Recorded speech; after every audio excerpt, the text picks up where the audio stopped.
Welcome, kindred spirits, to a place of positivity, passion, and purpose. Hello and a warm welcome to our channel. Today, we're delving into Béthanie, Hong Kong. Béthanie is a historic building complex located in Pok Fu Lam, in Southern District, Hong Kong, built in 1875 as a sanatorium by the Paris Foreign Missions Society. Béthanie and the nearby dairy farm cowsheds were allocated in 2003 to the Hong Kong Academy for Performing Arts.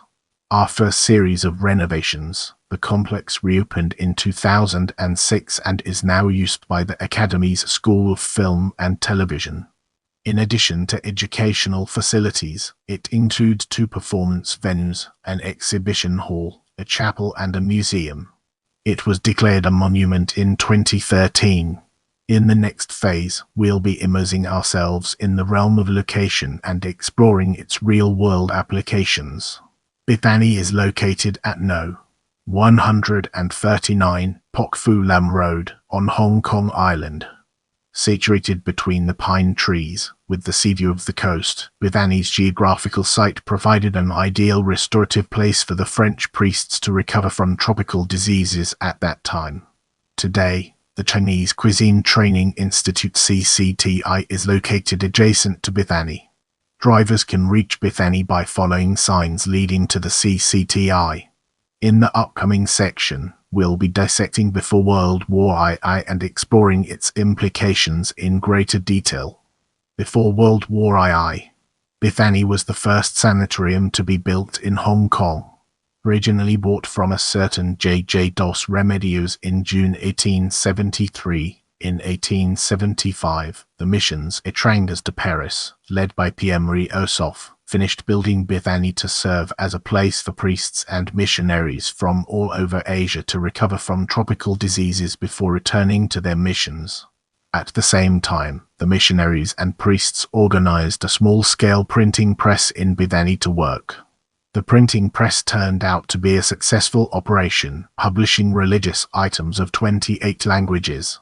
Ossoff's assistant, Charles Edmund Patriot, supervised the construction of the building and became the first superior of Béthanie upon its opening in 1875. In 1887, Patriot requested a leave of absence and was succeeded by Ho Hon. During its early years, Béthanie suffered many deaths of missionaries due to the immature medicinal technology as well as the spread of incurable tuberculosis. Between 1875 and 1886, 11 fathers had died under the age of 50. However, in its functions throughout a near century, the sanatorium had successfully nursed back to health hundreds of sick missionaries. In 1886, upon the appointment of Ho Hon as superior, Béthanie had seen an increase from 15 to 20 annual visitors in its initial years, to more than 40 in, and well over 50 in the following years. Due to the increase in volume of visitors, an average of 20 visitors at once were occupying the 14 available rooms in Béthanie. In the years of the Ers, Ho Hon found supplies to be stretched and rooms to be overcrowded, therefore leading to his first plan of enlargement for Béthanie in Ers.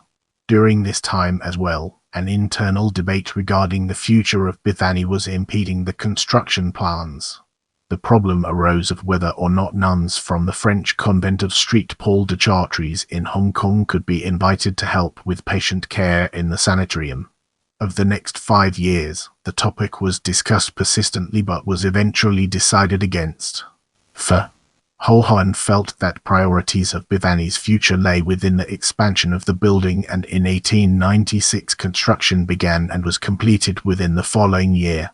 The overall construction and expansion of the building cost the missions Étranges de Paris $15,820, roughly equivalent to the annual running costs of the establishment. The sanatorium continued to run smoothly for the next 50 years. Get ready to immerse yourself in the world of World War II and afterwards 1941-1974 as we examine its impact and relevance. World War II and afterwards 1941-1974. It was not until the second day of Japanese occupation in December 1941 that troops forced their way into the building, searching each corner, taking material goods as well as ransacking the building. The missionaries were put under 2 days' house arrest without food or water and were then forced to leave their own premises. In desperation for fuel, the Japanese devastated the 50-year-old coniferous trees that covered the grounds of the sanatorium, leaving it bare. At the end of the war, Japanese surrender led to a prompt return of the mission's Itrangas de Paris back to Béthanie. In the years of recovery, patients were sent to the French hospital run by the Sisters of St. Paul de Chartres as the new superior of Béthanie since 1946. Vignal supervised the refurbishment of the house, which was reopened in February 1949. After the Communist Revolution of 1949, growing pressures mounted on the expulsion of missionaries, and Béthanie felt the mounting pressure of political unrest. In the 2 years that followed, Béthanie was again working well beyond capacity, serving 70 missionaries, totaling 4,950 days of stay. Let's now venture into the realm of closure and redevelopment and explore the fascinating intricacies it holds. In 1974, the fathers sold Béthanie to Hong Kong Land for redevelopment. In time, Hong Kong Land determined the site too difficult to develop. In an exchange of land agreement, the Hong Kong government took Béthanie subject to a demolition order. For the next 5 years, the threat of destruction loomed over the sanatorium. In 1978, a group of students studying at the University of Hong Kong occupied the buildings while waiting for an additional accommodation on campus to be constructed. A new appreciation for the heritage site arose, and the community began to feel the responsibility of preserving it. In 1981, Béthanie was saved and declared a Grade II listed building. During its 100 years of operation, the death rate was incredibly low. The number of deaths coincidentally equaled with the number of years of operation, 100 in all, or in an average of 1 a year. Throughout the time period of 1978-1997, Béthanie continued to be used by the University of Hong Kong as a storage warehouse, where it slowly deteriorated due to neglect. In 2000, the Architectural Services Department commissioned a study to investigate the restoration of the Béthanie buildings. It was not until March 2003, when the Legislative Council of Hong Kong LEGCO approved funds for the Hong Kong Academy for Performing Arts to restore Béthanie. In 2003, after considering the restoration options and future developments of Béthanie, the Legislative Council decided to support the restoration of the place and its 2 nearby dairy farm cowsheds by providing funds to the Hong Kong Academy for Performing Arts APA. It took roughly 3 years to complete the project, including renovation and search for missing artifacts, and cost an estimated HK $80 million. The alteration of the cowsheds led to development of different facilities. George Celsius. So Memorial Chapel, designed with a neo-Gothic structure, the George Celsius. So Memorial Chapel has been used since 17 December 2006 for regular religious service by the Emmanuel Church Pok Fu Lam, a daughter church of St. John's Cathedral Anglican, which carries on the historical Christian use of the site. Every Sunday, a congregation of worship is held. Also, the chapel is open for public use and admiration, including weddings and guided tours. The heritage building has retained its original charm and appeal from the restoration project. Many of its distinctive features, such as the stained glass windows, panelled doors and altar, have all been preserved or restored. Béthanie Theatre, to mark the 120th anniversary of its founding in 1886, Dairy Farm sponsored the transformation of the 2 historic octagonal cowsheds into a modern theatre. The first octagon is a foyer and exhibition area. The second is an intimate 150-seat performance space equipped with advanced acoustics for music and audiovisual support for seminars, film screenings, and corporate events. The adjacent foyer is suitable for exhibitions, cocktail receptions, and corporate functions. The original octagonal roof and milking stalls have been retained for visitors' appreciation. School of Film and Television. The School of Film and Television is a branch school of the HKAPA which became functional in September 2006. Most of the facilities and classrooms are now in use, but certain facilities such as the TV studio are kept in the Academy's Wanchai campus. The School of Film and Television has its own individual environment, with its own building, garden and roof garden. These settings can provide students with rest areas and place for gatherings.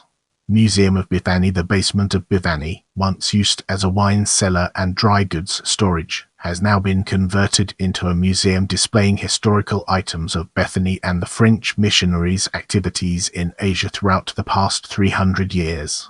Jackie Chan Screening Room. The Jackie Chan Suite is located on the second floor. It was funded through a donation by the Jackie Chan Charitable Fund. The suite is built with modern facilities for the School of Film and Television, such including a 70-seat screening room, an audiovisual room and a product design room. Selway Pow Studio. Today, Selway Pow Studio, sponsored by Dried Helmet Soman and Professor Anna Pow Soman, serves as a spectacular multifunction room on the second floor of Béthanie. The room was originally a pitched roof with tiles. Due to the limited space, it was later reconstructed with a flat roof. It was not until the restoration project when the distinctive pitched roof was brought back into the design, using double-glazed panels of glass. The studio has a floor area of 21, is equipped with wall mirrors, dance bars, glazed windows and other technical facilities and non-permanent seating. Now, let's shift our attention to architectural style. Béthanie is one of the city's few examples of French colonial architecture. Throughout the mid-19th century, the significant penetration of Western culture into Hong Kong led to the emergence of a new cultural blend of Eastern and Western influences which affected Hong Kong's architecture. French architecture was seen as a vehicle for cultural interchange, and its role in the formation of this distinctive Hong Kong identity was profound.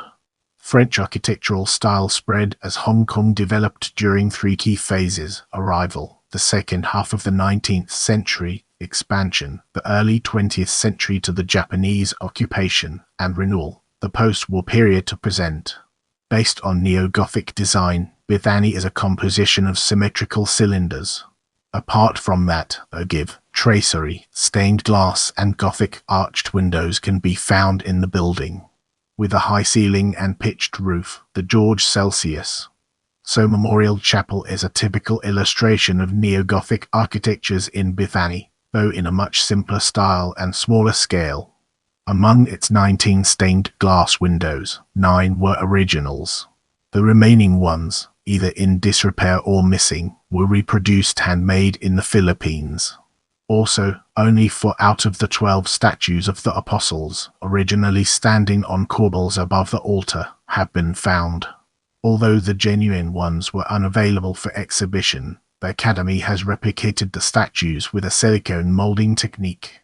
Moreover, many neo-Gothic structures within the perimeter have been conserved. One of these examples are the flying buttresses that were used to support the exteriors of buildings in the past. Although no longer functional, they have been restored to maintain authenticity. The rib vaults, built in to support the ceiling and roof, have also been retained in the chapel for decorative purposes. The efforts in restoration led Béthanie to receive a UNESCO Asia Pacific Heritage Award in 2008 for the modernized appearance in the aftermath of the restoration project. The honor is attributed to architect Philip Liao and Hong Kong Academy of Performing Arts Associate Director of Operations, Philip Solon. A citywide search to recover the original furnishings was carried out to restore the site to its historical appearance. According to Solon, the hardest part of the restoration was to equip the building with air conditioning, fire services and lighting without affecting the overall appearance of the building. Without wasting any more time, let's jump into the fascinating world of Hong Kong-French relations. Béthanie witnessed the changes of Hong Kong-Franco relation, hence contributing to history. Examples are shown below. In this section, we'll be peeling back the layers of 1964-2008 French International School to reveal its true essence. In 1964, on the premises of the Béthanie sanatorium in Pok Fu Lam, the first small French-speaking school was founded. At first, it could only accommodate 35 students. Over the years, the school has moved its location several times, from the Alliance Française in Wanchai to the Catholic Center, and then, in 1975, to the former military hospital on Bourret Road. In 1984, the Lic Victor Sigolin was founded, with a new constitution and in new buildings at Jardines Lookout. Once again, the school quickly reached its maximum capacity, and it became necessary to find additional premises in Kowloon to admit new students. In 1999, a new campus was opened on Blue Pool Road. Today, the Lic Sigolin is the largest French international school in Asia, with more than 1,700 students and 200 employees. Without wasting any more time, let's jump into the fascinating world of French architectural legacy in Hong Kong. Buildings erected in Hong Kong by the French community since 1848 represent a major non-British contribution to the history of Hong Kong. Among those still surviving today are the Béthanie Sanatorium and the St. Paul's Church, and perhaps the most visible, the former French Mission Building, an elegant neo-classical three-story building with red bricks walls and Doric and Ionic columns. Moving forward, we'll be taking a closer look at the French Fathers of the Bohemia. The floral emblem of Hong Kong, the Bohemia, as represented on the flag of the Hong Kong SAR since 1997, was discovered by French people. The plant was first observed in Hong Kong by the Fathers of the French Foreign Missions near Mount Davis and was later studied by the Fathers of the Béthanie Sanatorium in Pok Fu Lam from specimens growing in their gardens in the Eure. In the upcoming section, we'll be dissecting 1848-2008, 160 years of relationships between France and Hong Kong and exploring its implications in greater detail. In 2008, the Consulate General of France celebrated the 162nd anniversary of the French presence in the territory. The French mission building Béthanie in Pok Fu Lam is one of their evident marks on Hong Kong history. As we venture forward, let's take a closer look at religion and its impact on our understanding. Béthanie has had a long history under the occupancy of French priests and missionaries. Over the last century or so, the complex has served a number of religious purposes. From its roots as a sanatorium for priests to a printing press for HKU, Béthanie's roots were tied in deeply with early French Christianity and continued on throughout the 20th century. The Béthanie's chapel is still used for religious purposes. Notably, the Béthanie Chapel has been used since 17 December 2006 for regular Sunday services by the Emmanuel Church Pok Fu Lam, a daughter church of St. John's Cathedral Anglican, which carries on the historical Christian use of the site. Furthermore, the chapel is also made available to the public for weddings, other religious services and ceremonies. If you enjoyed this video, don't forget to give it a thumbs up and subscribe to my channel.